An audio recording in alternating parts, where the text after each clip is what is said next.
With the latest from the newsroom, I'm Corey Fink. Area residents can now recycle old and unwanted paint during store hours at Little Falls Hardware Hank. There's no charge for dropping off the paint. The collected paint will be recycled or properly disposed of by Paint Care, a Washington, D.C. based nonprofit that develops and implements paint stewardship programs for the paint industry throughout the nation. Little Falls Hardware Hank joins more than 170 paint and hardware stores throughout the state that are accepting leftover cans of latex and oil-based paint, stain, and varnish from households and professional house painters. Residents should continue to take unwanted paint thinner, turpentine, and other household chemicals to the local household hazardous waste site for recycling. They cannot be accepted by Paint Care drop-off locations. To find the nearest Paint Care drop-off site next to you or learn what products are accepted, visit paintcare.org/Minnesota. A Rice man was hurt after a broadside crash on Highway 10 near Rice last night. 27-year-old Andrew Klein was traveling north on Highway 10 when a van driven by 48-year-old Robert Pierscala of Rice pulled out into the northbound lane. His van struck the broadside of Klein's car. Klein suffered non-life-threatening injuries. Pierscala was not hurt.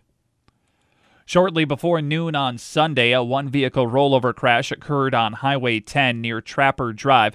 No injuries were reported. One of the passengers involved in the crash, Tyler Schmidbauer of Rural Staples, was arrested on an outstanding warrant. The driver, Cassandra McGree of Rural Motley, was cited for inattentive driving. St. Cloud is getting tougher on intoxicated individuals who create a public disturbance. On Monday night, the St. Cloud City Council approved making a violation of the disruptive intoxication ordinance a misdemeanor, making it subject to criminal citation. Previously, violators would get an administrative citation. The council also approved expanding the ordinance to include any outdoor area, whether it's public or private, that the public has access to. The change would not apply to bars or private areas that the public does not have access to. A St. Cloud man was arrested early this morning after police say he forced his way into a residence and threatened to assault the occupant. 22-year-old Alex Chisillo was arrested after the victim reported property damage to his residence in the 200 block of 3rd Avenue South. The victim, a 19-year-old St. Cloud man, did not report any injuries. Police found Chisillo near 5th Avenue and St. Germain Street and took him into custody. Chisillo could be charged with first-degree burglary and property damage. And a Long Prairie woman is charged with 8 counts of theft by swindle, accused of stealing nearly $1.3 million from her employer during a 6-year period.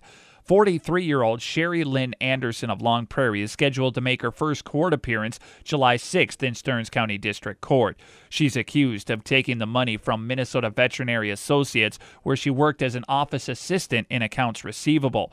A court complaint charging her accuses Anderson of keeping cash payments from MVA's clinics rather than depositing them and altering payroll records to pay herself more on her check than what her salary was supposed to be.